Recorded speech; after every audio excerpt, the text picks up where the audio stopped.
Right now it is time for the Media Beat with David Tereshchuk. David, of course, joins us on a Friday morning here on Robin Hood Radio. You can find him multiple other places. Of course, his website, themediabeat.us, themediabeat.us. And also, he is a PBS television correspondent reporting on ethics and belief. Good morning, David. Well, hello to you.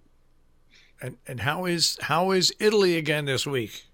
Yeah, well, I'm reporting into you from the heart of the old world. Yes, northern Italy. It's wonderful. It's cloudy also, like you report, I think, that your part of the world is, but it's warm and delightful, I have to say.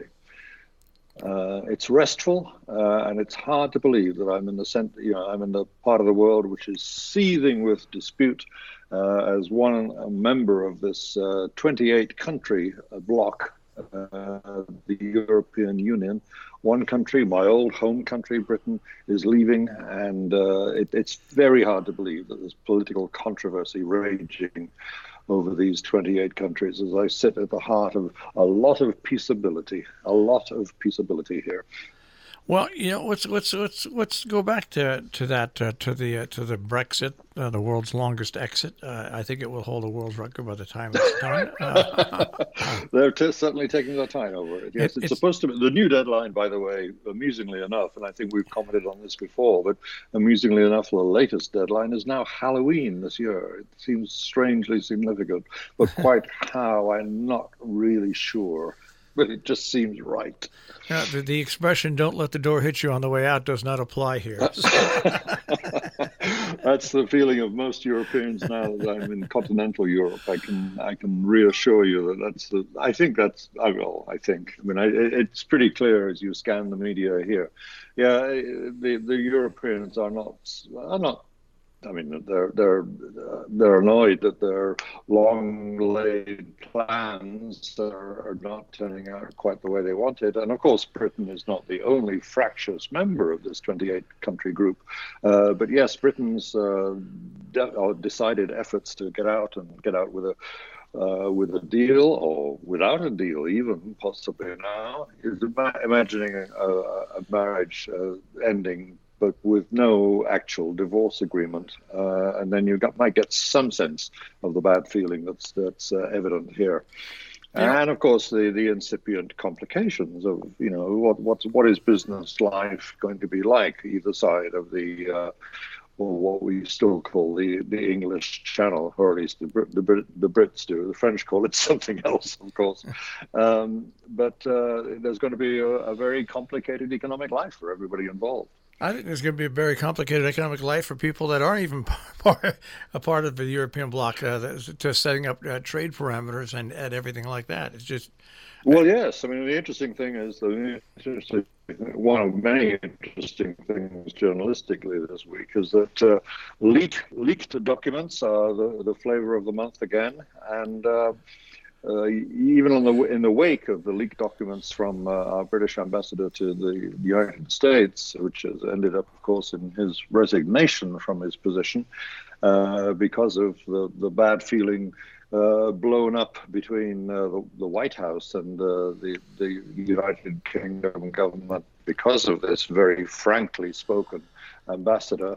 And his communications being revealed in a leak to a British newspaper. There is yet another leak, only today, overnight, to a different newspaper in England, the Telegraph. But it's all about the negotiations for a new trading arrangement between a newly non-European Britain and the United States. And those negotiations are getting bogged down and stymied in ways that are proving very frustrating for the Brits. So the Brexiteers, who were so eager once they got out of Europe to have a whole new relationship with the rest of the world, but most of all with the United States, are now reaping the whirlwind. And it's clear that it's not going to be easy at all, because of course getting a trade agreement with this American administration at the moment is far from easy. And it's, of course, been complicated by the bad feeling of the last week and meetings supposedly arranged between trade secretary on the American side, the trade secretary there, and the trade secretary, his opposite number here in Britain, was suddenly cancelled, evidently, and without any warning, and with, again, more bad feeling.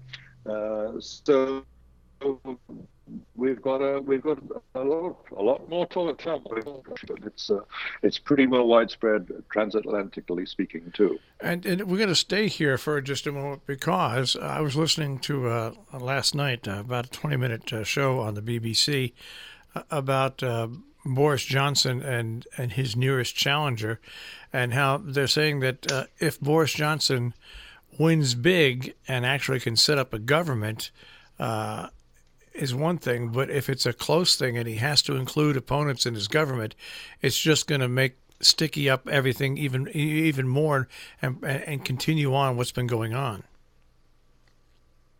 Sure, Boris Johnson, Bojo, as Jill loves to call him, and I like that nickname an awful lot. Bojo is having a harder time, I think, winning through to a clear and assertive and unquestionable authority in charge of the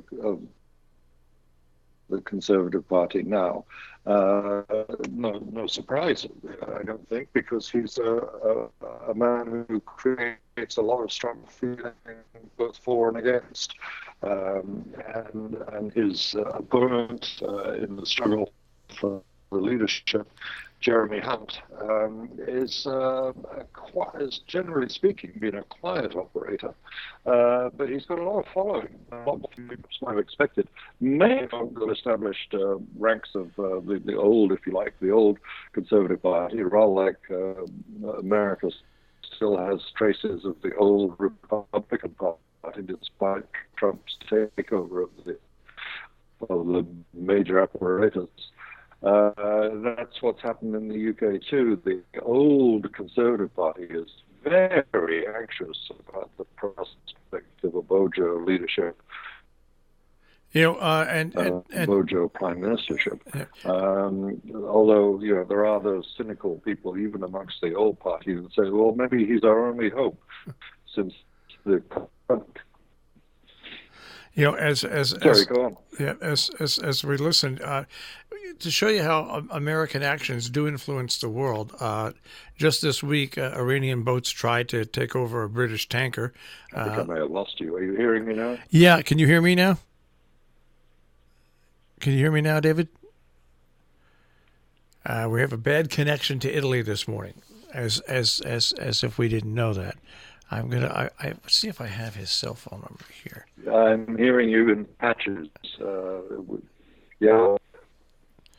Okay, so what we're gonna do here, David, I'm gonna try to call you on your cell phone. Let's see if we can do this. I'm not sure if I'll be successful, but you know what?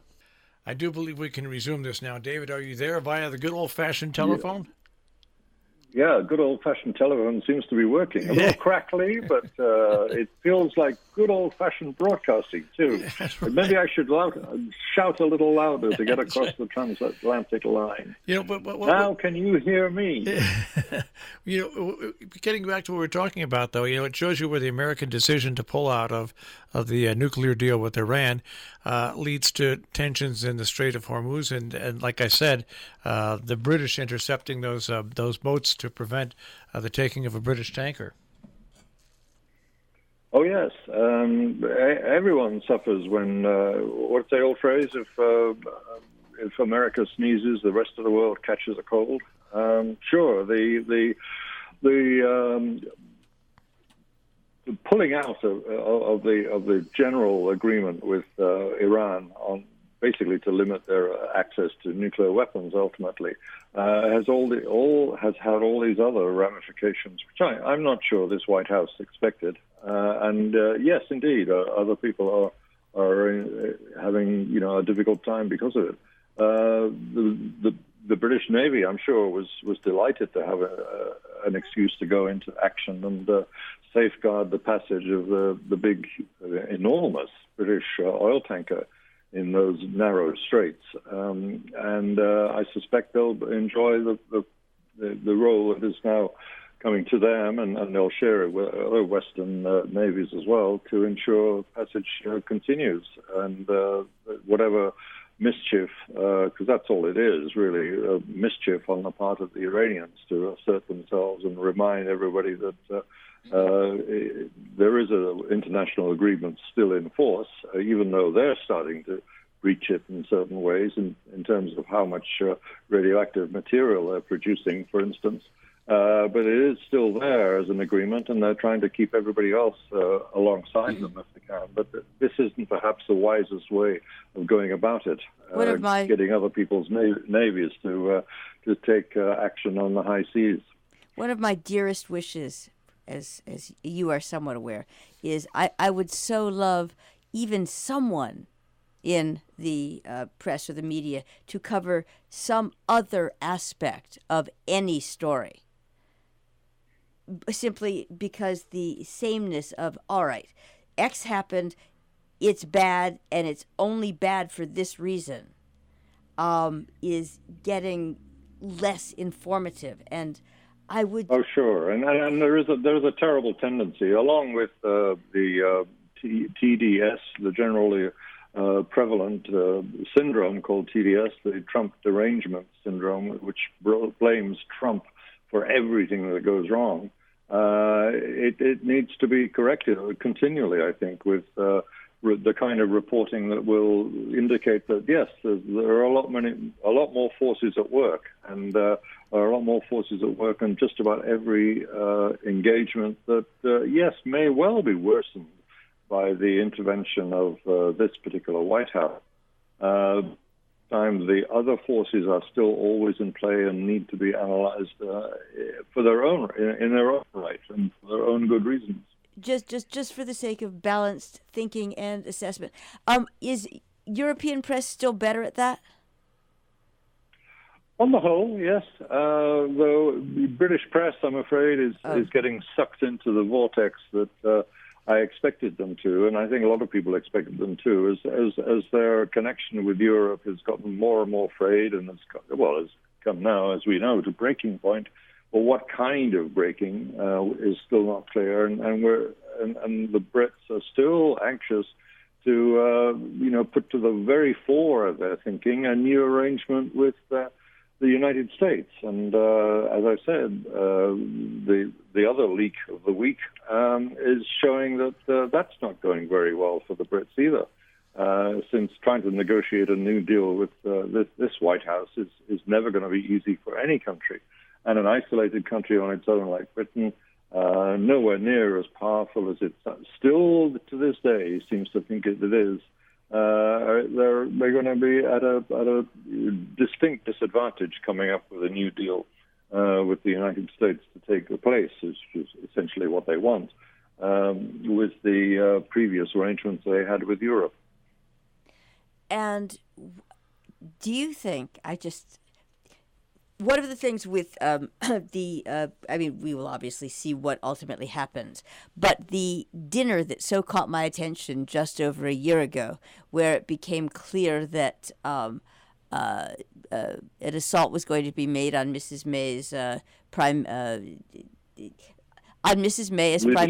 leadership, and that basically everything that is happening, I'm not going to say everything because that's not true, but many things that are happening now, you can tell were baked up then and are being served, because that's how long it actually takes, even in our vastly rapid world, where there's the apparency that because information moves so quickly and you can do it that it still takes time to unseat someone in a position. Oh, sure, yes. And some problems are very lengthy in their gestation period. I mean, the attack that was made this last week, because that's what essentially it was, on the British ambassador to Washington. That was ages in the coming. That was in the making.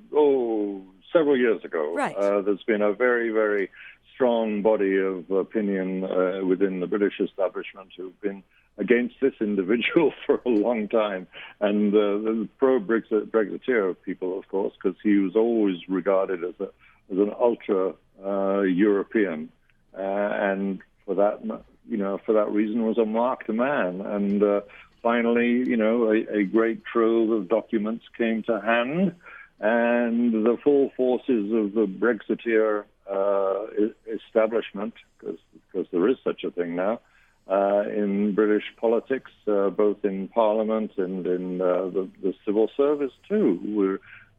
I'm sad to report that a great paragon of objectivity, for the most part, has been infected by the partisanship of Brexit versus European, and has resulted in this very interesting and in other terms, very well-regarded diplomat being put out to dry.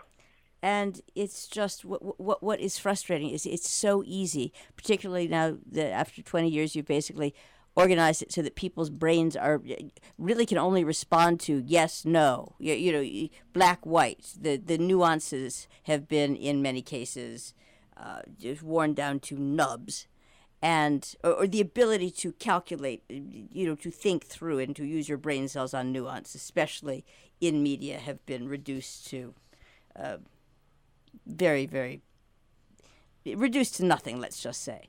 And the problem is that it's like, okay, you don't even think about, or you are discouraged from thinking about the many, many, many, many, many different elements and components, and God should save us, individuals that are involved and affected in various ways. And as you have this sort of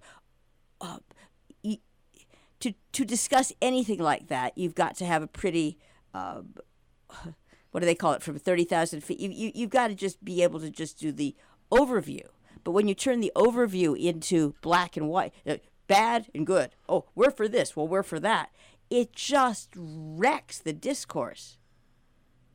Right, and if you're for this and therefore you're against that, then you're bad. I'm going to get you for... You're some sort of that fact alone, and any other virtues that there may be in you not being got at, fly out of the window. But I mean, I think politics has always been a bit like that. I mean, it's just more amplified now with the extraordinary megaphones everyone has for yelling someone down. But you've just made my point. Politics has always been like this. It's all about a scrum surviving to the next day. And what my curiosity is the coverage of politics is, again, because it's so not nuanced here, it's kind of useless. And at least over there, you've got different. You've already got, when I say over there, yeah, you happen to be in the oldie worldy right now, but at least there are. It's already set. There are different outlets for your different political flavoring. In other words, true. I mean, how many different parties are there? Well, there's more than two, and that has its virtues and it has its problems too. One of the jokes about this country that I'm in now, Italy always has had. Always, I mean, for living memory anyway, has had the problem of forming coalition governments out of a multiplicity of parties that get returned to the parliament, and we have an example of that now. It's two of the more right-wing parties that are in coalition forming a government, and indeed the most powerful man in Italy is said to be from one of the minor parties, and the Northern League. And by the way, his nickname is Il Capitano. They don't quite want to call him Il Duce. Not quite, right? Too many nasty echoes back to Mussolini, but we're getting close to it. But yes, there are more parties than two, and that goes for just about every European country now. And interestingly enough, it seems to be in the wake of the European elections that were held, even though Britain is on its way out of Europe. It still had to hold its share of European elections, electing people to the European Parliament. And then we had a surge of new parties gaining a slice of the seats in the European Parliament, just to show that Britain, too, can have a lot of shaded political opinion. It's not all, as you say, black and white. So but it's also, I'm sorry, with what you two are talking about, my mind flashes back to when Theresa May was running and the knight was sitting right next to her on the stage. All right, the one who got 6 votes. The one who got 6 votes, and that reminded me of... That's a representative democracy.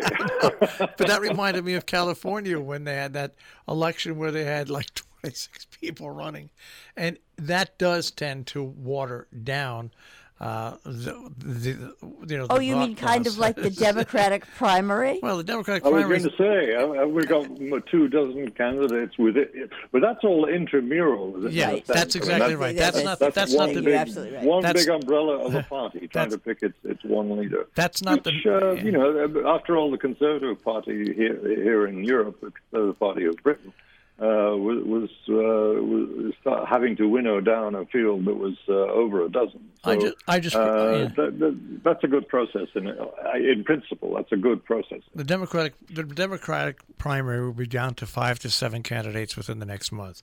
I say within the next 30 to 40. Sure, I want my money back. Yeah. The amount of money that was spent to get it winnowed down is just distressing to me, and I would like that donated to Robin Hood Radio, Tri-State Public Communications. Wouldn't we all? Yes, absolutely. Yes, because if I'll send you a Euro check. No, frankly, because if it's donated here, I promise that I will make sure that that people who need it get it.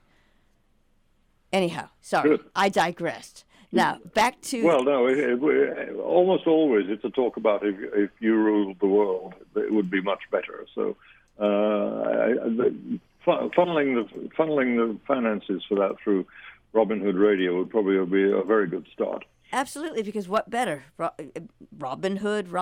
Now, quickly to the people who were elected, this is going to be hard, but the people who are elected to the European Parliament as Brexit, pro-Brexit types. Yes, the people who turned their back on the European anthem when it was played in Parliament. Yes, you're kidding. Very, very interesting shades of opinion, of course. Where did they learn that? Well, British are renowned for their good manners, remember? That's right. I always forgot.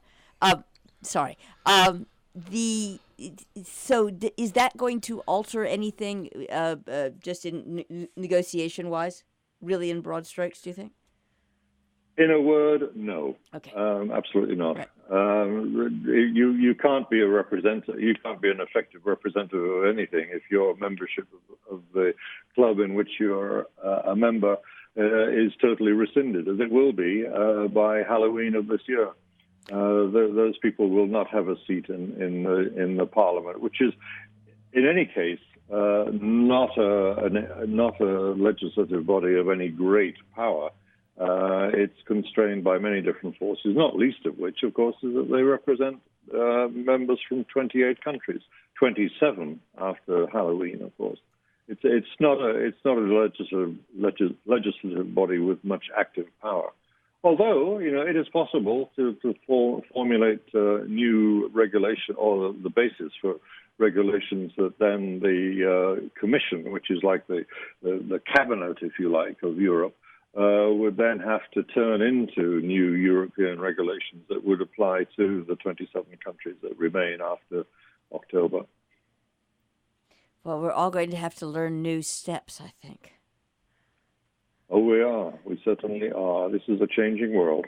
When is it's the 22nd where this, by the way, needs a little more attention. How many people are actually choosing between the leaders? Oh, it will be the 22nd of July is when the result of the Tory party squabble for leadership. And the guesstimates vary about the total membership, but it's members of the Conservative Party in the country as a whole. So that amounts to between 160 and 180,000 people That's the electorate that are making this momentous decision. Let's just leave it right there, shall we? Pause for thought. Yes, indeed. Thank you very much, David Tereshchuk, the Media Beat. Enjoy the oldie worldie. Thank you. Of course, you can hear the Media Beat right here on Robin Hood Radio, live every Friday morning, and then rebroadcast on the weekend, and also rebroadcast during the week as well in our noontime block.